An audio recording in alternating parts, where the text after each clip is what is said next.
oggi una protesta qui davanti alla prefettura per rivendicare determinati miglioramenti economici. Quali? Ma noi rivendichiamo intanto che rispetto alla finanziaria che è in discussione in Parlamento, rivendichiamo intanto tante cose importanti, soprattutto soldi per la sanità, che non ce ne sono. Noi rappresentiamo il mondo dei pensionati, pensioni diciamo rivalutate seriamente, cioè significa automaticamente in base all'inflazione, e questo oggi non viene, ogni tanto viene rivalutata come gli capita. Un'altra cosa importante che rivendichiamo e che diciamo con forza, che in un'economia di guerra come questa che sta succedendo, perché l'abbiamo anche scritto, mentre il governo investe in armi, noi cerchiamo la cura delle persone, mettiamo al centro della nostra discussione la cura delle persone. L'Italia è un paese dove la vita si sta allungando, quindi c'è bisogno di interventi, risorse nel settore della sanità, nel settore sociosanitario e socioassistenziale.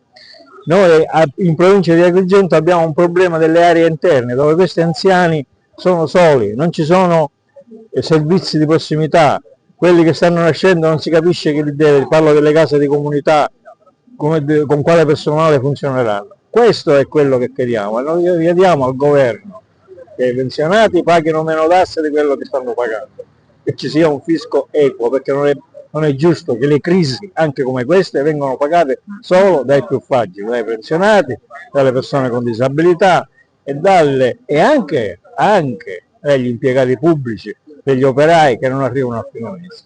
In questa finanziaria, da questo punto di vista, non c'è nulla. Ecco perché noi siamo in tutte le piazze d'Italia questa settimana. Anche la SPI regionalmente ha voluto essere presente a questo sit-in qui davanti alla prefettura di Agrigento. Le richieste sono tante, ecco, ma quali le aspettative?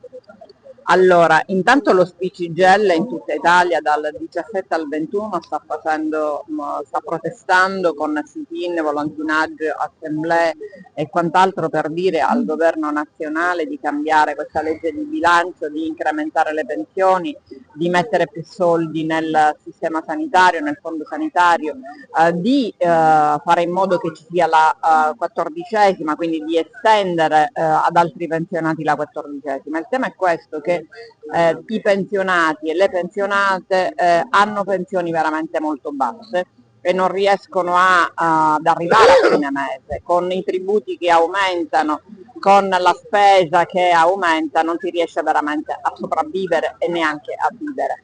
Per questo noi siamo qui oggi a protestare ad Agrigento, ma lo stiamo facendo in tutte le province della Sicilia, e ci aspettiamo solo una cosa dal governo nazionale, che o ritiri questa finanziaria, questo bilancio, almeno per quanto riguarda il lavoro, le politiche sul lavoro che francamente non esistono, e quelle sui pensionati che sono veramente ridicole, 12 euro al mese per le pensioni basse, ma di che stiamo parlando?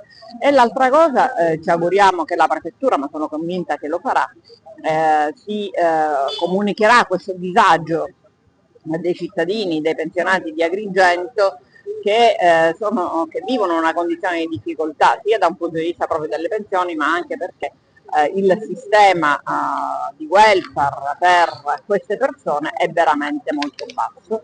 Quindi noi ci auguriamo questo e chiediamo appunto che vengano cambiate le leggi.